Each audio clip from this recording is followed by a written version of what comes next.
내 안에 가장 귀한 것 예수를 알미라.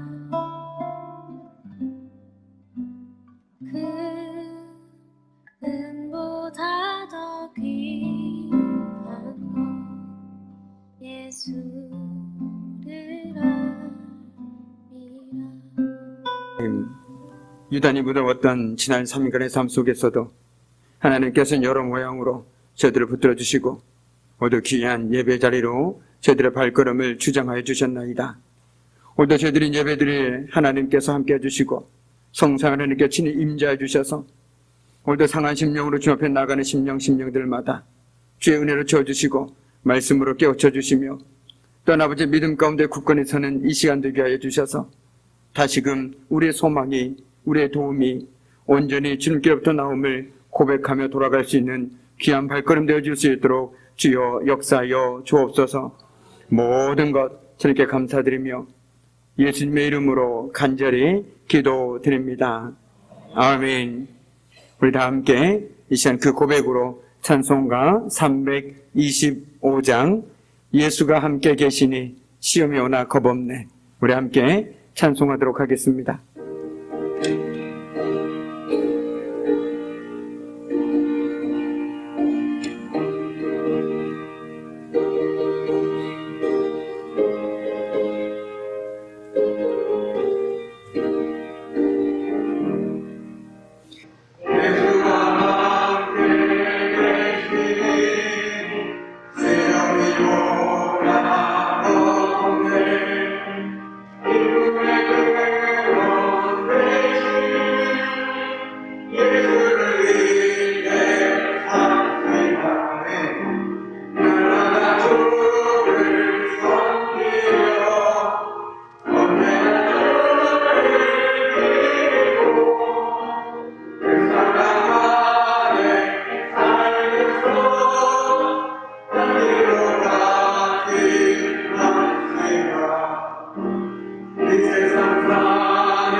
우리 하나님의 귀한 말씀을 듣기 앞서서 함께 기도하겠습니다. 참으로 고마우신 아버지 하나님, 오늘 저희들 하나님의 은혜 가운데 하나님의 귀한 말씀을 듣고자 합니다. 무엇보다도 하나님께서 이 시간 저희들에게 듣는 귀와 깨닫는 마음을 허락하여 주시사 하나님 귀한 말씀을 듣고 깨닫고 알아 그 말씀대로 살아가는 은혜를 저희들에게 더하여 주시옵소서. 오늘도 부족한 주의 종을 하나님 말씀을 전한 자로 세워주셨사오니 부족한 주의 종의 인간적인 모습은 감춰주시고 오직 하나님 말씀만이 선포되어 줄 수 있도록 성삼위 하나님께서 친히 함께하여 주옵소서. 모든 것 주님께 감사드리며 예수님의 이름으로 간절히 기도드립니다. 아멘. 할렐루야. 반갑습니다. 우리 반갑게 인사 나누겠습니다. 보고 싶었습니다. 네, 보고 싶었습니다. 네, 반갑습니다. 참 유난히 무더웠던 3일이었던 것 같습니다. 그래도 그늘은 시원했는데 햇볕에 나가기만 하면 왜 이렇게 아깝던지요. 그런데 제가 가만히 보니까 그래도 잡초는 참 잘 자라더라고요. 아무리 비가 안 와도 아무리 뜨거워도 잡초는 아랑곳하지 않고 쑥쑥 자라는 것을 보면서 또한 우리 마음속에도 그런 잡초와 같은 마음이 나는 분명히 물을 준 적이 없는데 영양분을 준 적이 없는데 우리 안에서 자라고 있는 것들을 보게 되어졌습니다. 바라기는 오늘 이 시간 내가 관심도 주지 않고 물도 주지 않고 영양분도 주지 않았지만 내 마음의 쓴뿌리처럼 잡초처럼 나의 믿음을 꺾어버리려고 하는 그런 마음속의 잡초를 오늘 말씀으로 통해서 깨끗이 뿌리채 뽑아버리는 역사가 주님으로부터 임하기를 간절히 축복합니다. 아멘. 여기 대학에서 상담 심리학을 가르치는 교수가 자신의 아내를 자신의 수업 시간에 초대했습니다. 그리고 학생들에게 아내로서 자신과 살면서 겪었던 말을 솔직하게 꾸밈없이 이야기해달라고 부탁했습니다. 그런데 이는 참으로 위험한 선택이었습니다. 아니나 다를까요? 그 아내의 솔직한 경험담은 그만 학생들을 놀라게 했습니다. 남편은 겉으로는 사람을 가르치는 교수이고 꽤나 유명세를 떨치는 사람인데 사실 그 삶을 가만히 들여다보면 사치에 중독되어 있어서 돈만 있으면 백화점으로 뛰어가서 입지도 않을 양복을 산다는 것이었습니다. 이유를 들으니 한편으로는 이해도 되었습니다. 이유인즉 어렸을 때 너무나도 가난해서 어렸을 때 누리지 못한 물질적인 결핍을 보상하려고 돈만 생기면 사게 된다라고 합니다. 그런데 겉으로는 사람들 상처를 싸매어주고 해결해주는 상담 심리 전문가인데 알고 보니 그 사람 역시 오랫동안 속병을 앓고 있었다라는 것이죠. 오늘 본문을 한번 보십시오. 아람왕의 군대 장관인 나만 장군에 대해서 우리들에게 들려주고 있습니다. 그런데 오늘 가만히 말씀을 보니 나만은 왕과 사람들에게 크고 위대한 자리에 인정을 받은 사람이었습니다. 오늘 성경은 그를 큰 용사, 큰 사람, 위대한 인물로 소개하고 있습니다. 우리도 마찬가지로 내 앞에 큰 자만 붙으면 얼마나 좋아합니까? 키가 큰 사람. 그죠? 그렇죠. 이처럼 오늘 나만을 성경은 큰 용사, 큰 사람, 위대한 인물로 소개하고 있습니다. 그런데 그의 존귀함과 위대함의 뒤편에는 지울 수 없는 수치와 부끄러움이 있었습니다. 오늘 성경은 그는 큰 용사이나 나병 환자였더라라고 기록하고 있습니다. 나만은 겉으로는 큰 사람이요 위대한 인물이었습니다. 명예와 힘, 부와 존경을 한 몸에 받고 있었습니다. 게다가 하나님도 그와 함께 하셨습니다. 그런데 그의 삶은 아픔이 있었습니다. 그는 바로 나병 환자였습니다. 보이는 게 다가 아니고 들리는 게 다가 아님을 다시 한번 깨닫게 되어집니다. 아, 정말 그렇구나. 정말 보이는 게 들리는 게 다가 아니구나. 앞서 말씀드린 것처럼 그는 어떤 사람이었습니까? 보이는 것은 위대한 사람이고 큰 용사였습니다. 그런데 그게 다가 아니었다라는 것이죠. 그런 의미에서 저와 여러분에게 참으로 영적 지혜가 필요합니다. 보이지 않는 부분을 꿰뚫어 볼 수 있는 능력, 그 능력이 필요하다라는 것이죠. 그럴 때 우리는 사람을 다시 보고 우리의 삶을 다시 볼 수 있게 됩니다. 다른 사람들이 사는 모습을 보면 모든 것이 문제가 없을 것 같습니다. 나도 참 저 사람처럼 살면 얼마나 행복할까. 걱정거리도 없어 보이고 정말 건강해 보이고 참 나도 저 사람처럼 하루만이라도 살았으면 좋겠다라는 마음이 들 때가 있습니다. 모든 문제는 내 삶에만 있는 것 같습니다. 세상에 있는 문제라는 문제는 다 내 삶 속에만 꽉꽉 차 있는 것 같습니다. 그러나 자세히 들여다보니 문제없는 사람이 없더라는 것이죠. 예를 들어 다 좋은데 자녀들이 속을 썩거나, 다 좋은데 언제 끝날지 모를 부모님을 간병하고 있고, 성실하고 참 신앙도 좋은데 버젓한 직장이 없거나, 가정에 충실하고 부모님과 형제들에게도 잘하고 주변 사람들에게도 인정을 받는데 신앙이 없습니다. 이처럼 우리는 겉으로는 큰 용사인데 저마다 숨겨진 아픔이 있다라는 것이죠. 그 숨겨진 아픔을 읽어낼 수 있는 능력을 저와 여러분이 소유해야 된다라는 것입니다. 우리는 그 누구든 넉넉히 품을 수 있습니다. 내가 그것들을, 그 마음을 읽을 수 있는 능력을 소유하게 될 때 오히려 우리는 그 사람을 너끈히 품을 수 있다라는 것이죠. 지금 저를 보기 어떻습니까? 어때 보이십니까? 제가 지금 보이기에 어때 보이십니까? 사실 보이기는 멀쩡해 보이죠. 웃고 있지만 웃고 있는 게 아닙니다. 왜냐하면 가식을 떨고 있다는 말이 아니라 제가 3일 전부터 이 입 안쪽에 이게 헐어가지고 매운 것을 못 먹습니다.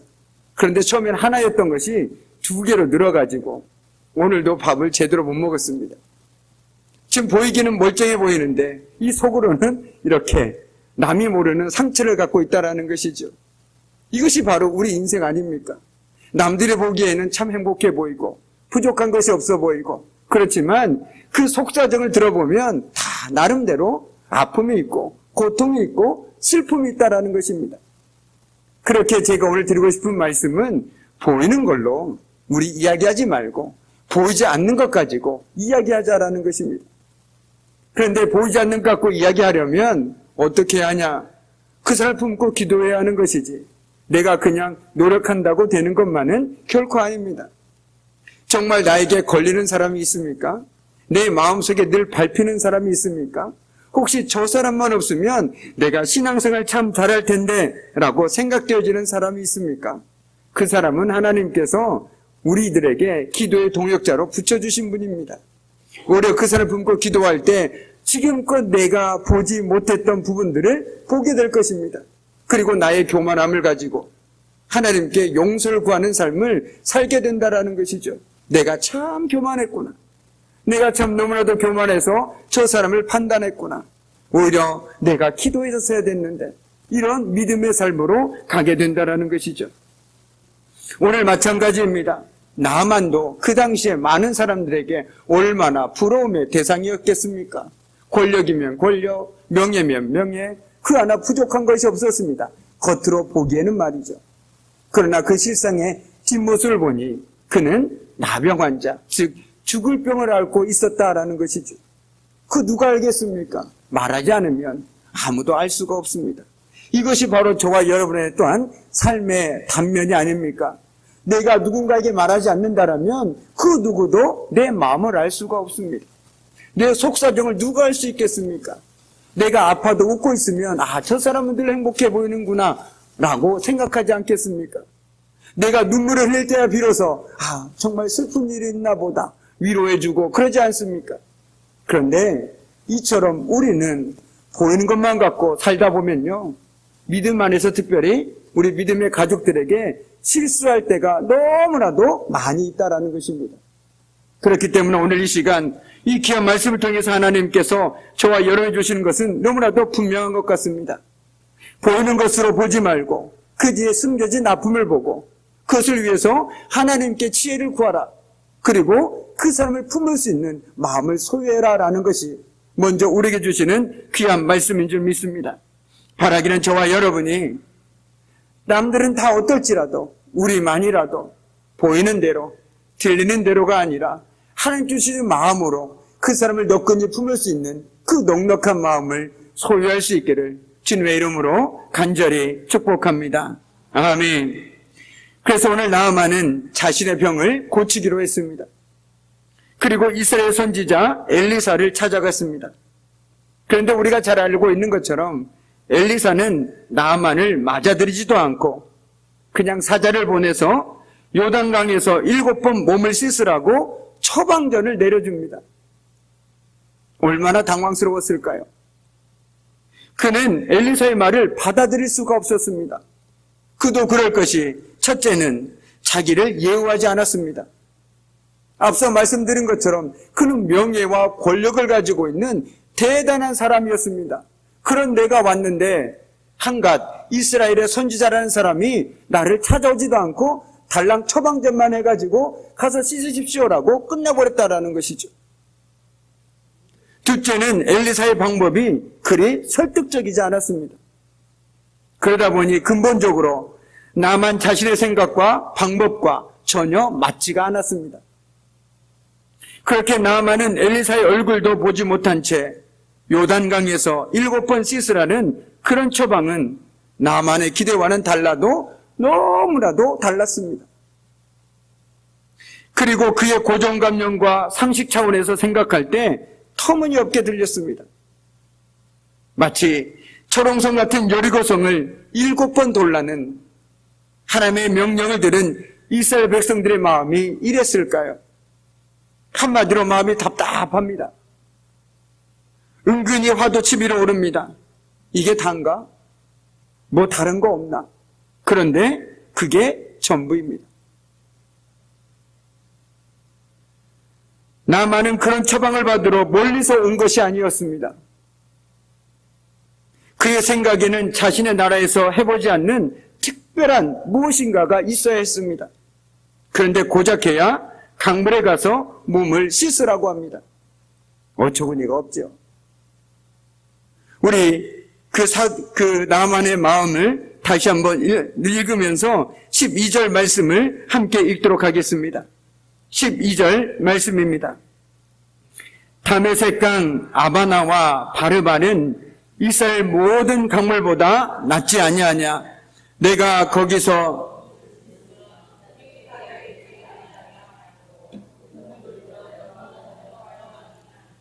아멘. 한마디로 굳이 내가 요단강까지 와서 7번 씻을 필요가 없다 이겁니다. 우리 다메섹에도 충분히 이 물이 있는데 내가 기껏 여기까지 와서 물을 씻어야 되느냐. 한마디로 화가 났습니다. 나만은 아람 군대 장관으로서 앞서 말씀드린 것처럼 그냥 하찮은 사람이 아니라 소위 알아주는 사람입니다. 그런데 그는 죽을 병에 걸렸음에도 불구하고 여전히 자신의 교만을 꺾지 못했습니다. 엘리사 선지자가 나타나지도 않고 다만 사자를 보내 지시했을 때 그는 처음에는 교만한 자존심 때문에 분노한 나머지 그냥 돌아가려고 했죠. 여전히 자신의 지위와 신분을 앞세우는 어리석은 모습입니다. 그런데 하나님께서 보시기에는 그 모습이 더 어리석었다라는 것이죠. 바로 이 모습이 하나님을 알기 이전에 세상 사람들이 가진 삶의 모습이라는 것입니다. 세상적으로 물질이 있고 지위가 있고 학식이 있는 사람들은 이것들로 인해서 하나님의 살아계심을 바라보지 못합니다. 그들은 하나님의 창조 능력을 믿지 않습니다. 오직 그들이 믿는 것은 자신이 가진 힘이나 재물이나 지식뿐입니다. 그러나 이런 사람들은 절대로 하나님의 창조의 능력을 체험할 수가 없습니다. 먼저 믿지 않기에 그들은 절대로 하나님의 은혜를 경험할 수가 없다라는 것이죠. 엘리사가 직접 와서 하나님의 이름을 부르며 손을 얹어 나병을 고쳐주리라라고 생각했던 나아만은 화를 내며 고국으로 돌아가려고 합니다. 한마디로 그는 이렇게 생각했던 것 같습니다. 자기가 왔을 때 엘리사가 나와서 무릎을 꿇고 자기 머리에 안수를 하고 하나님의 이름을 부르면서 간절히 부르면서 지하여 주시옵소서라고 이렇게 간절히 부르실 줄 알았는데 그냥 자기가 나온 것도 아니고 자기 밑에 일하는 사람을 통해서 그냥 가서 7번 씻으십시오라고 말하니 어찌 이것을 받아들일 수 있겠습니까? 그런데 구원이라는 것은 철저하게 하나님으로부터 시작되고 하나님의 방법으로 이루어진다라는 것을 아직 그는 깨닫지 못했습니다. 우리가 잘 아는 누가복음 10장에 예수님은 70명의 출살 일꾼들을 보내시면서 오직 전대나 배낭이나 신발을 갖지 말고 길에서 아무에게도 인사하지 말라라고 명령합니다. 어쩌면 예수님의 제자들도 나만처럼 자신들의 방법과 물건을 의지할 수도 있습니다. 이것을 미리 하신 예수님은 제자들을 파송하시면서 자신의 물건이나 방법이 아니라 오직 하나님만을 의지하라고 명하고 계시다라는 것이죠. 저와 여러분이 하나님을 가장 우리 느낌상 강력하게 믿고 의지할 때가 언제입니까? 내 손에 무엇인가 풍족하고 갖고 있을 때입니까? 아니면 정말 아무것도 없을 때 내가 참으로 연약하고 부족하구나라고 느낄 때입니까? 당연히 내가 비빌 언덕이 없을 때입니다. 사람이라는 건 참 얄팍해서 나에게 조금만 비빌 언덕이 있어도 하나님께 내 모든 것을 걸지 않습니다. 양다리를 걸치고 살아가죠. 얕은 물가에서 살아갑니다.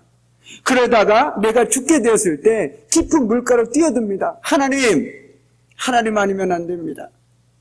하나님이 도와주지 않으면 안 됩니다.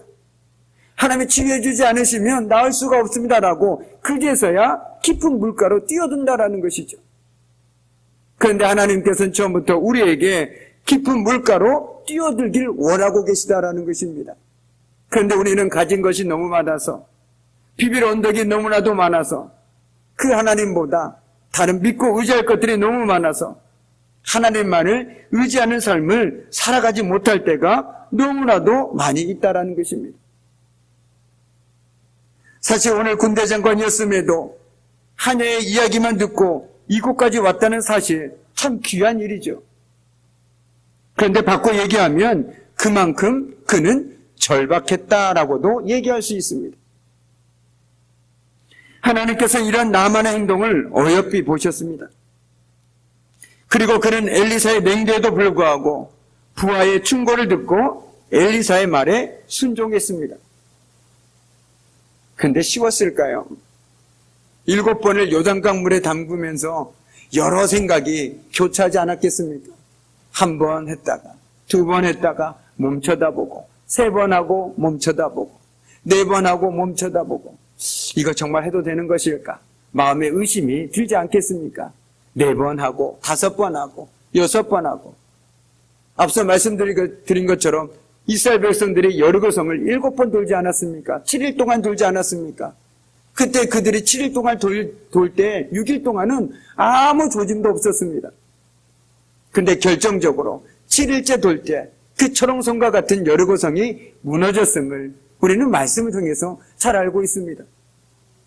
오늘 나아만이 몇 번째에 완전히 씻겨졌는지 저희는 알 수가 없습니다. 7번이라는 숫자가 단순히 7번의 숫자를 뜻하는 것인지 아니면 어떤 것인지 우리는 거기에 의미도 알 수 없습니다.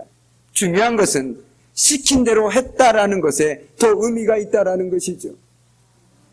몇 번을 했냐가 중요한 것이 아닙니다. 700번이든 800번이든 1번이든 3번이든 중요한 것은 엘리사가 시킨 대로 했다라는 데 더 중요한 의미가 있다라는 것입니다. 오늘 그가 치유를 받을 수 있었던 것은 요단강에 능력이 있어서가 아닙니다. 그가 바로 엘리사의 명령, 즉 하나님의 명령에 순종했기 때문입니다. 그것은 어떻게 보면 참으로 작은 일입니다. 어렵지 않은 일입니다.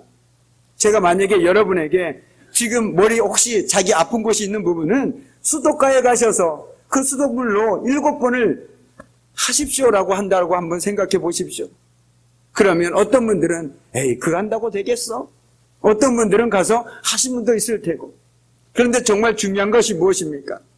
바로 작은 순종에 있다라는 것입니다. 그런데 우리는요, 저도 그렇고 때론 너무나도 순종 얘기하면 큰 것만 생각합니다. 그런데 하나님께서 우리에게 원하시는 순종은 삶에서 아주 작은 것에서부터 시작된다라는 것을 우리는 결코 잊어서는 안 됩니다. 많은 사람들이, 특별히 믿음의 사람들이 순종하십시오라고 얘기하면 뭔가 내가 거대하고 큰 걸 해야 될 것 같고, 내 전 재산을 바쳐야 될 것 같고, 내 삶을 다 바쳐야 될 것 같고, 이런 생각들만 합니다. 그런데 하나님께서는 그 누구보다도 우리를 잘 알고 있지 않습니까? 그리고 하나님은요, 우리의 순종이 없어서 하나님의 일을 하시는 경우가, 못 하시는 경우가 결코 없습니다. 저도 비록 짧은 목회 일정이지만 사역하는 동안에 하나님의 일은 사람이 없어서 못하는 경우가 결코 없습니다. 하나님은 그때 꼭 필요할 때마다 꼭 필요한 사람들을 붙여주시고요. 기도의 동역자든 아니면 사역의 동역자든 어떤 모양이든 붙여주셔서 그 일을 감당할 수 있도록 해주시는 분이 하나님이시라는 것이죠. 그런데 우리가 때로는 믿음 있다고 얘기하신 분들 가운데 이렇게 얘기하신 분들이 있습니다. 저는 아직 준비가 안 됐습니다. 하나님께서 내 모든 것들을 원하시는 것 같은데 아직 저는 준비가 안 됐습니다라고 얘기하신 분들이 있습니다. 하나님께서는요, 누구보다 우리를 잘 아시기에 나에게 원하는 순종은 따로 있다라는 것입니다. 누군가에게는 선교사라는 사명에 순종을 요구하신다라면 누군가에게는 교회에서 휴지 줍는 거 아주 작은 그 순종을 요구할 때도 있다라는 것이죠. 다 모두가 복음을 증가하는 그 모든 것들에 순종을 요구하고 있지는 않다라는 것입니다. 그런데 우리는 너무나도 다 똑같은 순종만 하려고 한다라는 것입니다. 그런데 교회 안에서 아주 작은 순종부터 하나님께서는 우리에게 요구하고 계시다라는 것입니다. 이처럼 하나님께서는 사람의 방법으로 하지 않고 하나님의 말씀과 그 방법대로 순종하는 이에게 새로운 역사를 경험하게 하십니다. 나는 그저 교회 안에서 주차 정리 한 번 했을 뿐인데, 나는 교회 안에 풀 조금 맸을 뿐인데, 나는 휴지 조금 주었을 뿐인데, 그것들을 통해서 하나님께서는 오히려 우리들에게 은혜를 부어주시더라는 것이죠. 이것이 바로 하나님의 일하시는 방식이라는 것입니다. 그런데 우리의 생각은 어떻습니까? 내가 헌금도 좀 많이 하고 교회 일도 좀 많이 하고 이래야 하나님께서 나에게 은혜를 부어주실 것 같다라는 느낌이 듭니다. 그렇습니다. 그것은 느낌입니다. 하나님의 마음이 아니라 그것은 나 혼자만의 느낌이라는 것이죠. 느낌에 속지 마십시오. 느낌과 하나님의 방법은 다를 때가 너무나도 많이 있다라는 것입니다. 우리는 오늘도 하나님께서 하나님의 방법대로 따르기를 소원하는 자들 통해서 새로운 창조의 역사를 이루어가고 계심을 결코 잊어서는 안 된다라는 것이죠. 우리는 하나님께 순종하는 것을 거창하게 받아들입니다. 그런데 하나님은 우리가 할 수 없는 큰 것이 아니라 우리가 할 수 있는 작은 것을 요구하십니다. 내가 할 수 있는 만큼, 내가 할 수 있는 순종을 요구하고 계시다라는 것이죠. 우리는 부담스럽고 모든 것을 내려놓고 포기해야 하는 순종만을 생각하는 경우가 너무나도 많이 있습니다. 저도 그런 적이 있었습니다. 우리가 물론 그럴 때가 있죠. 하지만 하나님은 우리가 할 수 있는 작은 것에서의 순종을 말씀하실 때가 더 많다라는 것입니다. 저와 여러분의 삶은 작은 것이 바뀜으로 변하게 된다라는 것이죠. 앞서 말씀드린 것처럼 하나님은 우리에게 거창한 순종을 기대하지 않습니다. 하나님은 우리의 순종의 용량을 너무나도 잘 알고 계시기 때문이죠. 정작 하나님이 지금 우리에게 원하는 것은 저와 여러분이 머무르는 자리, 예배 드리는 자리, 기도할 수 있는 자리에서 다른 형제와 자매를 섬기고 그 자리에서 하나님의 뜻을 이루어가기를 원하고 계시다라는 것입니다. 우리의 삶의 변화는 바로 내가 지금 살아가고 있는 이 자리에서 시작된다라는 것이죠. 불합리한 상황, 그리고 용납하기 어려운 여건 속에서도 믿음을 가지고 순종했을 때 우리의 생각을 뛰어넘는 일들이 하나님으로부터 임하는 은혜를 누리게 됩니다. 바라기는 저와 여러분이 우리 삶 속에서 아주 작은 순종, 정말 아주 작은 순종, 그것들을 통해서 하나님께서 부어주신 은혜를 누리며 살아가기를 정말 간절히 소망합니다. 예를 들면 하나님께서 이번 주 따라 어떤 사람을 가끔 생각나게 해주신다라면 그 사람에게 전화를 하든 기도를 하든 이것이 바로 작은 순종이라는 것이죠. 그런데 제가 특별히 여기 와서 그 경험을 참 많이 했습니다. 하나님께서 유독 그분을 생각나게 해주신 거예요. 그래서 전화를 드려봤습니다. 그리고 찾아뵀습니다. 그런데 정말 제가 그분을 찾아뵈야 할 이유가 분명히 있더라고요. 그리고 그 가운데서 하나님께서는 은혜를 주셔서 나뿐만 아니라 그 만남 가운데 은혜를 주셔서 서로를 회복시켜주는 은혜를 누렸던 그 경험들이 저는 우리 장동교회에서 너무나도 많이 있습니다. 이것이 바로 저는 순종의 시작이라고 생각합니다. 오늘 이후에 정말 누군가 자꾸 하나님께서 생각나게 하시거든. 그 사람을 찾아가라는 것일까? 전하라는 것일까? 기도하라는 것일까? 저는 알지 못합니다. 그런데 중요한 건 기도를 하든 전화를 하든 찾아뵙든 그 작은 순종을 한번 해보라는 것입니다. 그렇게 할 때 그 순종을 통해서 분명 하나님께서는 은혜를 부어주실 것입니다. 그 은혜들이 모이고 모일 때 우리는 나중에 더 큰 순종도 감당할 수 있다는 것이죠. 내가 하나님의 은혜를 누린 적이 없는데 어떻게 순종할 수 있겠습니까? 내가 믿음으로 살았을 때 하나님께서 나에게 부어주신 은혜를 경험한 적이 없는데 내가 어떻게 그 하나님께 순종할 수 있겠냐라는 것이죠. 우리가 관계에서도 마찬가지 아닙니까? 누군가에게 10만 원을 빌려줬습니다. 그리고 오히려 그 10만 원을 빌려준 이후에 더 많은 걸 받았을 때 100만 원도 빌려주고 1000만 원도 빌려줄 수 있는 것이지 10만 원을 빌려줬는데 오히려 띄어먹고 아무 일도 없다라면 어떻게 나중에 더 큰 것들을 그 사람에게 우리가 빌려줄 수 있으며 그 사람을 믿을 수 있냐라는 것이죠. 하나님께서는 이처럼 우리에게 작은 순종을 요구하실 때는 바꿔 얘기한다라면 우리가 작은 순종할 때 그 순종에 은혜로 보답해 주시겠다라는 그 전제가 깔려 있다라는 것이죠. 바꿔 얘기한다라면 순종은 바로 우리를 위한 하나님의 마음이라는 것입니다. 내가 순종할 때 하나님께서는 은혜를 이미 예비하신 은혜로 충만하게 채워주실 줄 믿습니다. 바라기는 삶에서의 작은 순종을 통해서 한 주간의 삶 속에서도 하나님께서 보여주시는 그 은혜 마음껏 누리시고 그것들을 함께 나눔으로써 더욱더 믿음 가운데 든든히 세워져가는 저와 여러분이 되기를 주님의 이름으로 간절히 축복합니다. 아멘. 기도하시겠습니다. 참으로 고마우신 아버지 하나님, 오늘 귀한 말씀 들려주심에 감사드립니다. 무엇보다도 오늘 귀한 말씀 들려주신 것처럼 우리가 보이는 대로 들리는 대로 보고 판단하지 않게 해주시고 오히려 보이지 않는 아픔들을 볼 수 있는 영적 지혜를 허락해 주셔서 그들을 품고 기도할 수 있는 넉넉한 마음을 허락해 주시고 또한 삶에서의 작은 순종을 통해서 하나님께서 예비하신 은혜를 누리며 살아가는 저들의 복된 삶 될 수 있도록 주님 은혜를 내려 주옵소서. 모든 것 감사드리며 예수님의 이름으로 축복하며 기도드립니다. 아멘. 우리 찬송가 407장 구주와 함께 나 죽었으니 구주와 함께 나 살았도다. 우리 함께 찬송하도록 하겠습니다.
은혜와 아버지 하나님의 말할 수 없는 사랑하심과 성령님의 사귐과 임재와 다스리심이 정말 오늘도 보이는 대로 들리는 대로 살아가는 것이 아니라 보이지 않는 부분을 정말 하나님의 마음을 품고 살아가기를 결단하고 또 하나님의 삶의 작은 부분에서 순종하는 삶을 살아가기를 결단하는 우리 귀한 성도들의 삶과 그들의 가정과 일터와 사업장 위에 특별히 사랑하는 자녀들 위해 그리고 오늘부터 시작된 전국 장로 수련회 그 모든 일등과 과정 위에 이제부터 영원토록 함께 하시기를 간절히 축원하옵나이다. 아멘.